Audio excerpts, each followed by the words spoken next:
नमस्कार, मैं हूं आपके साथ हिमानी नैथानी। बुलेटिन की शुरुआत करेंगे बीजेपी पर राहुल गांधी के वार की खबर के साथ। हिमाचल प्रदेश के सोलन में रैली को संबोधित करते हुए राहुल गांधी ने बीजेपी पर जमकर हमला बोला। राहुल ने कहा कि अगर बीजेपी की सरकार बनी तो देश की शांति छिन जाएगी। राहुल ने कहा कि अगर बीजेपी सत्ता में आई तो 22,000 लोग मारे जाएंगे।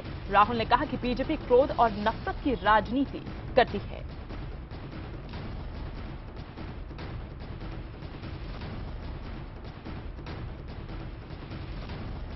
जापान के लोग सवाल पूछते हैं, आप जानते हो क्या सवाल पूछते हैं? भैया एक डर है हमें, हम आपकी मदद करेंगे, सड़क तैयार करेंगे, एक डर है, सिर के पीछे हमारा एक डर है, क्या यहां पे शांति रहेगी या नहीं? क्या हिंदुस्तान के लोग एक दूसरे से लड़ जाएंगे या नहीं? ये डर है हमारे। बिल्कुल बीजेपी होगी तो लड़ाई होगी। बीजेपी होगी तो 22,000 लोग मरेंगे, क्योंकि वो गुस्सा फैलाते हैं, वो क्रोध फैलाते हैं। पूरी दुनिया देख रही है और पूरी दुनिया अपने आप से पूछ रही है हिंदुस्तान में शांति रहेगी या नहीं। और ये सवाल पहले कभी नहीं उठता था।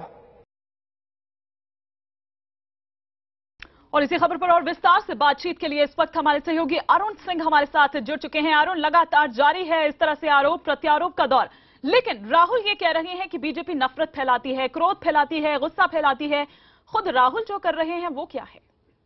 देखिए, राहुल गांधी जाहिर तौर पर बीच चुनाव में इस तरह की बात अगर वो कर रहे हैं तो कहीं ना कहीं जो बीजेपी की कोशिश है शायद वही कांग्रेस की भी कोशिश है, और दोनों को अलग नहीं कर सकते आप। वोटों के ध्रुवीकरण की बात लगातार करते आ रहे हैं हम कि वोटों के ध्रुवीकरण की कोशिश पॉलिटिकल पार्टीज द्वारा की जा रही है, और उसी का एक ये हिस्सा है राहुल गांधी का बयान। आंतरिक सुरक्षा के मुद्दे पर जो वो कहना चाह रहे हैं या वो जो कुछ कह रहे हैं उसका संकेत साफ है। वो गुजरात दंगों की तरफ इशारा कर रहे हैं। उनका यह कहना है कि अगर बीजेपी पावर में आती है, सत्ता में आती है, तो देश के जो दो तबके हैं या जो दो समुदाय है उनके बीच खाई बढ़ेगी, उनके बीच नफरत बढ़ेगी और हिंसा होगी। तो एक तरह से वो ये कहना चाहते हैं कि अगर नरेंद्र मोदी प्रधानमंत्री बने या फिर बीजेपी सत्ता में आई तो ये कम्युनल टेंशन जो है वो बढ़ेगा देश में, और वो देश की सुरक्षा के लिए, आंतरिक सुरक्षा के लिए वो खतरा होगा और वो ठीक नहीं होगा। तो चुनाव के बीच में इस तरह की बात करना कहीं ना कहीं अपने जो पॉलिटिकल गोल्स हैं, जो राजनीतिक निहितार्थ हैं, उनको साधने की कोशिश होती है, और राहुल गांधी का ये जो बयान है वो भी उसी दिशा में कदम है। हिमानी।